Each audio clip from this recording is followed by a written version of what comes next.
Bienvenidos a este segundo capítulo de la serie de 4 titulada El Barça, una sociedad testamental. Acordaros que en el anterior capítulo estuvimos hablando de los directivos, una de las 4 castas superpuestas que conforman curiosamente este club tan global como es el Fútbol Club Barcelona.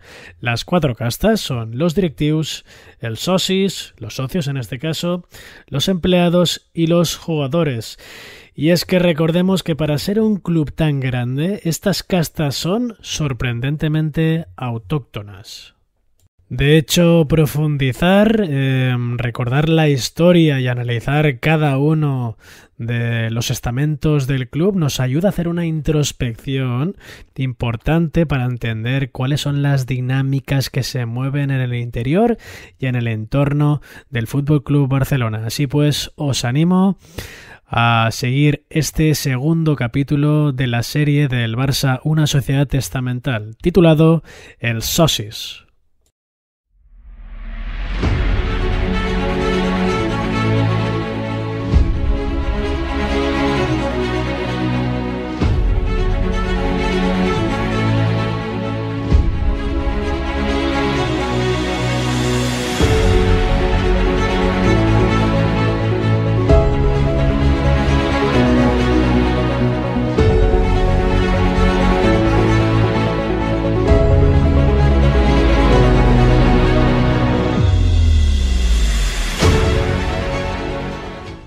Pues en primer lugar, y para entender la importancia que tienen los socios en el Fútbol Club Barcelona, en nuestro club, veo esencial explicar la diferencia entre qué es una sociedad anónima deportiva y qué es un club deportivo, que es lo que se presentaría jurídicamente o lo que sería jurídicamente el Fútbol Club Barcelona, entre otros clubs aquí en España.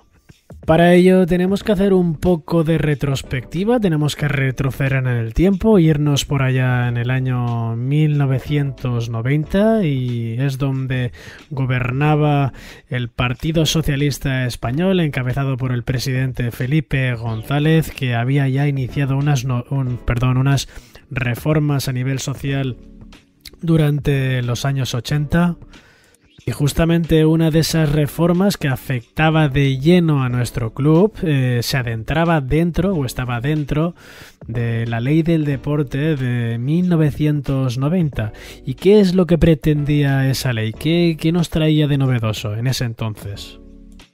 Primero de todo, esta ley obligaba a la conversión de aquellos clubes deportivos de primera división y de las descendentes a convertirse, nunca mejor dicho, a sociedades anónimas deportivas o prácticamente a todos los clubes de primera división, porque había algunas excepciones. ¿Y cuál era la justificación del ejecutivo de ese entonces, del gobierno de esa época? ¿Por qué quería que los clubes se convirtieran en sociedades anónimas deportivas? Se publicitó como la solución para acabar con los problemas económicos que a finales de los 80 y a principios de los 90 tenían los clubes de fútbol y que el anterior plan de saneamiento no había podido corregir el mismísimo gobierno del que estamos hablando. Algunos de los argumentarios de los políticos de aquella época hablan de que los clubes, por allá, por la época de los 90, presentaban en aquel justo momento una deuda acumulada global de 172 millones de euros aproximadamente. Y creedme que para aquel entonces era una barbaridad. Entonces, para acabar con ese endeudamiento y evitar que esa situación se repitiera, fue el argumento principal para llevar a cabo aquel importante cambio jurídico. Y ese cambio jurídico implicaba una serie de diferencias bastante sustanciales con lo que representaba la jurisdicción de los clubes deportivos. Por ejemplo, si nos vamos a la intencionalidad de las sociedades anónimas deportivas, es que tienen ánimo de lucro. En el pasado, los clubes deportivos se creaban con la intención de formar parte de una colectividad que nacía con la intención de realizar una actividad deportiva común. Asimismo, suponía la defensa de unos valores representados por unos colores, un escudo o con un himno, ¿no? De eso nos suena todo el engranaje del Barça, y es que el objetivo era conseguir títulos, conseguir la integración de un colectivo o el mero disfrute del deporte. No había ánimo de lucro, como os decía anteriormente. Sin embargo, las sociedades anónimas deportivas, en ellas el objetivo principal es hacer dinero, es lucrarse, pero bueno, esto tampoco quiero decir que no tengan otras metas como ganar títulos, pero siempre van ligadas a la obtención de capital y básicamente de un rendimiento económico. Otra diferencia sustancial y que nos afecta de lleno con respecto a este capítulo titulado El Socis, o la figura del soci, de los socios en el FC Barcelona, es la diferencia entre accionistas y socios.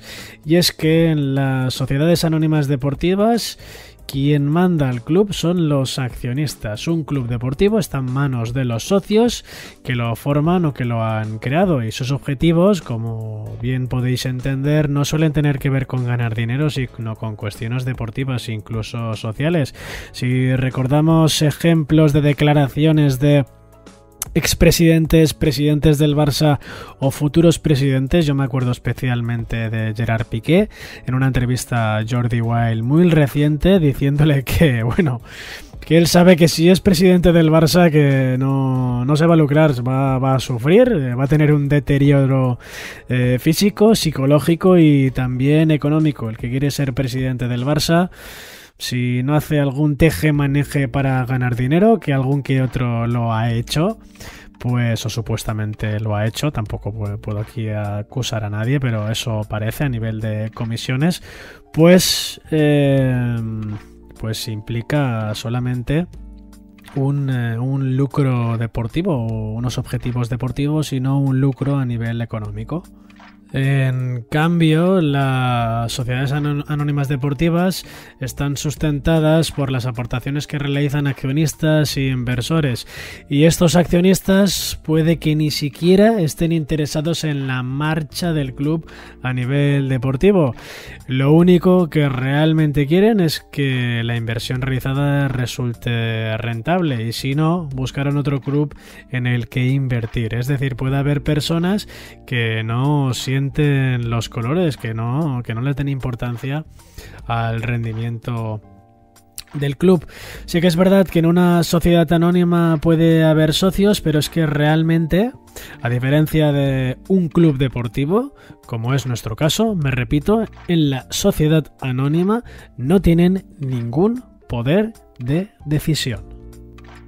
Así pues, según lo que estamos comentando, podemos pensar que la siguiente diferencia, o la diferencia más palpable, es pues la toma de decisiones. En un club deportivo, las decisiones son tomadas por los socios mediante una asamblea general, y es que en ella todos los socios tienen derecho a participar y todos los votos cuentan lo mismo. Acordaros de la Asamblea General de Socios Compromisarios, donde se aprobó, por ejemplo, la financiación para el Espai Barça y la financiación mediante las famosas palancas en el periodo 21-22. Y los cargos en la asamblea no son remunerados. Sin embargo, en la Sociedad Anónima Deportiva se elige un consejo de administración exclusivo, que es el que se encarga de tomar las decisiones. No se tienen en cuenta, por lo tanto, los votos de los socios.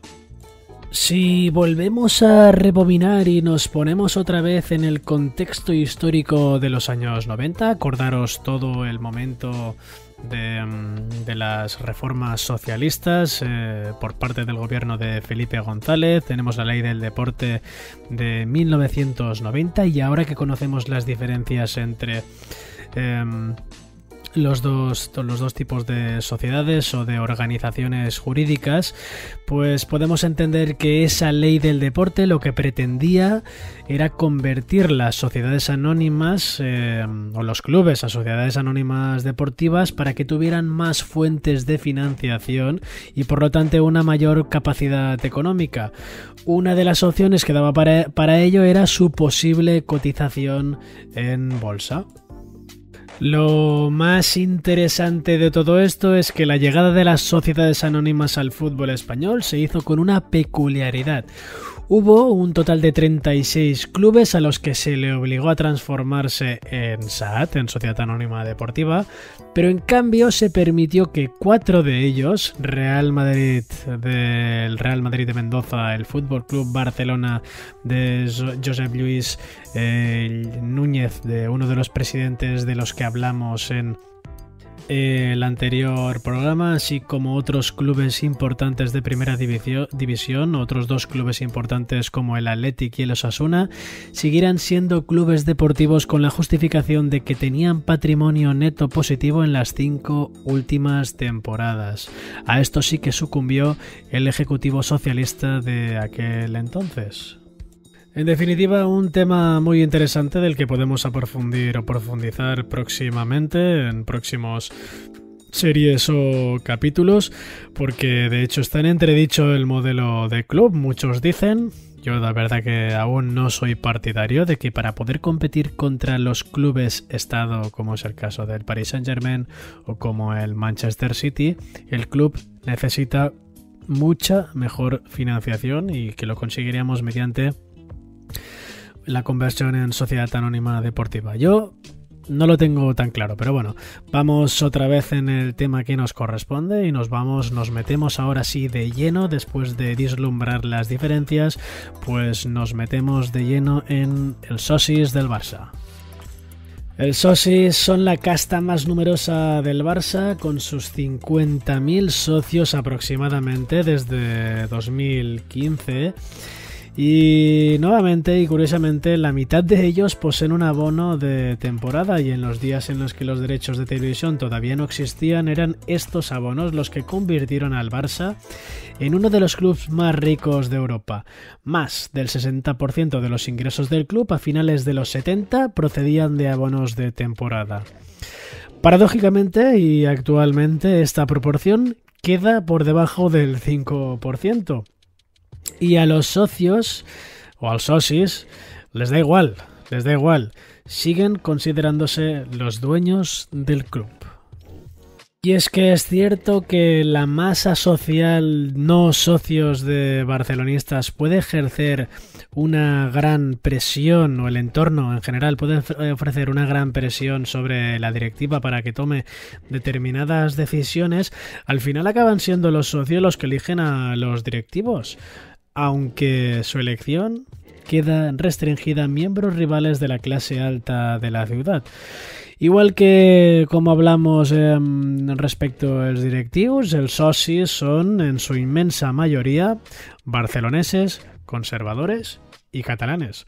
Por muy impresionante que resulte tener clubs de fans oficiales en Los Ángeles o en Japón, el 92% aproximadamente del socis vive en Cataluña, pues por las rodalías, por las comunidades autónomas colindantes a ella, como es mi caso, y el 60% en el área metropolitana de Barcelona. 60% es muchísimo.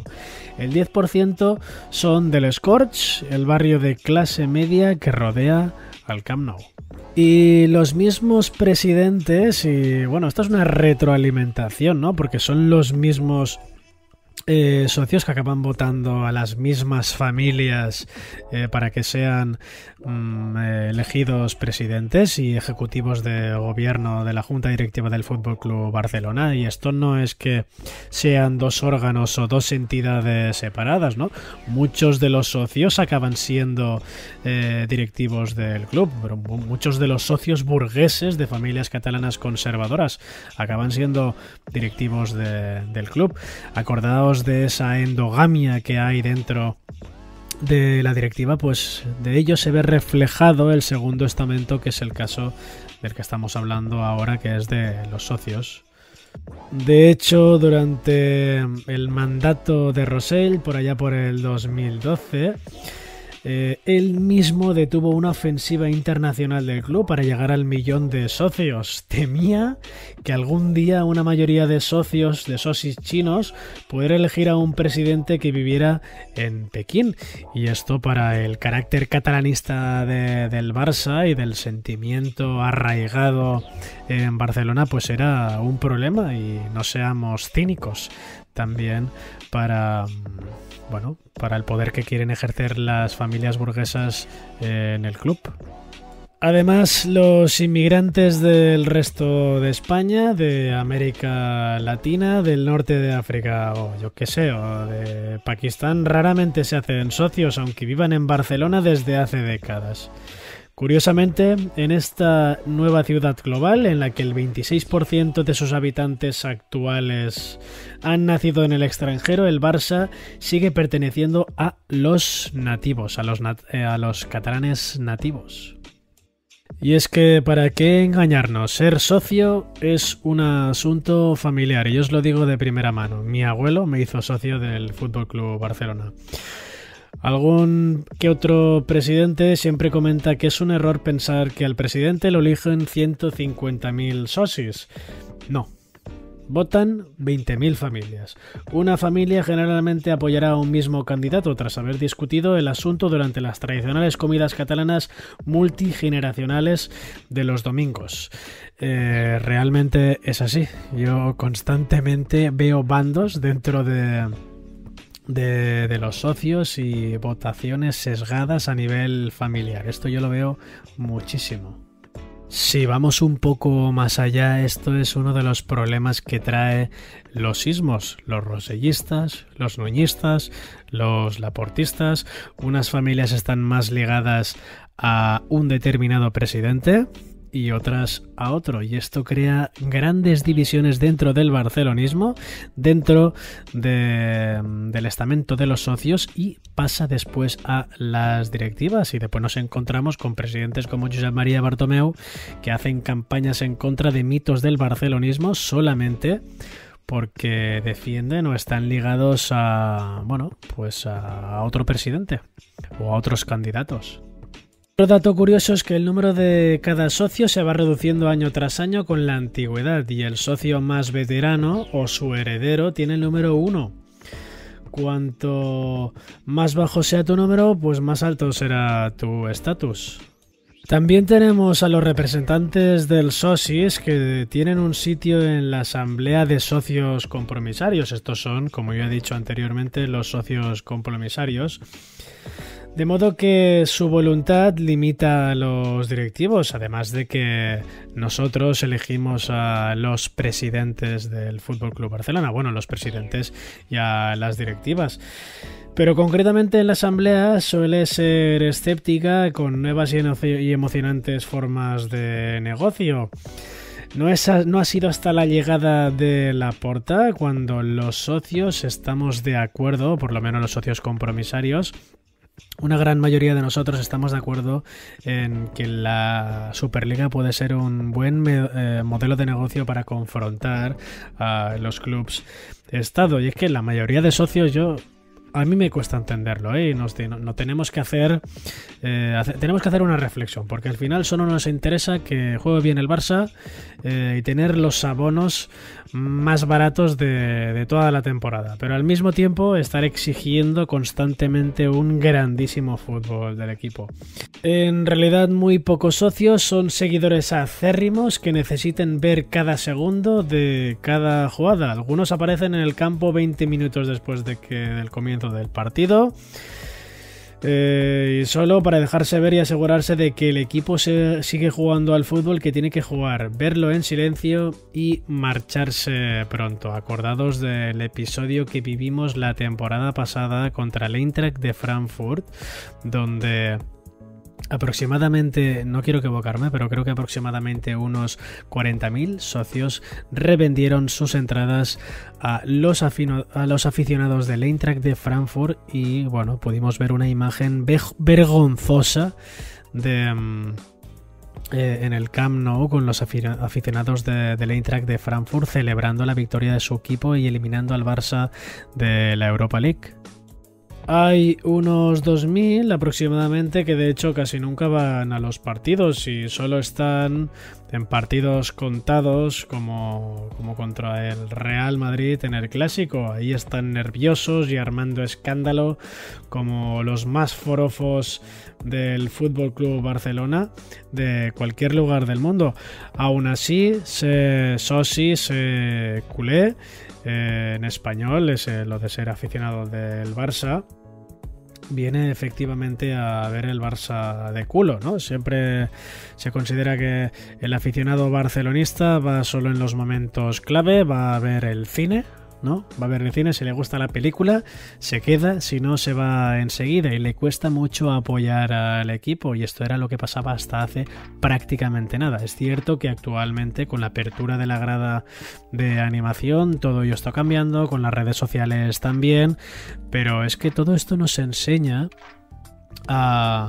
toda esta introspección nos enseña a entender todo el entorno del Fútbol Club Barcelona y nos enseña a entender también qué difícil es gobernar el Barça, sobre todo para aquellas personas que lo quieren, y dirigirlo como primer entrenador y ya ni te digo siendo jugador. Ahora mismo tenemos el caso de Xavi Hernández, una leyenda del club.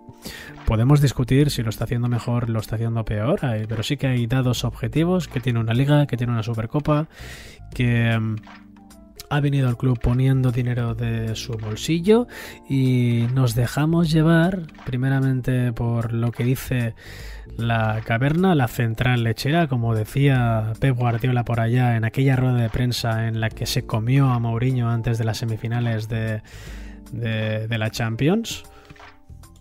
Nos dejamos llevar también por los sismos aquí en Barça, que solo hablamos y criticamos a aquellos presidentes que no son partidarios de nuestra candidatura por relaciones familiares, lo que estamos hablando continuamente.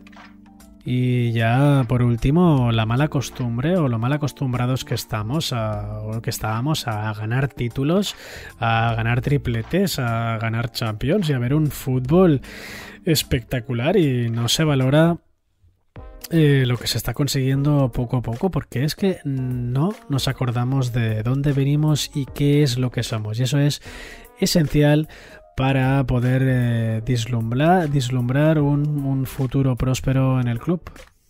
Así que con esta breve reflexión termino el programa de hoy. Recordemos que es el segundo capítulo de la serie del Fútbol Club Barcelona, una sociedad estamental, els socis. Espero que os haya gustado, espero que os haya dado datos y hechos que os ayuden a entender la idiosincrasia de este club. Y nada más, nos vemos en el próximo vídeo y al loro, que tampoco estamos tan mal, hombre.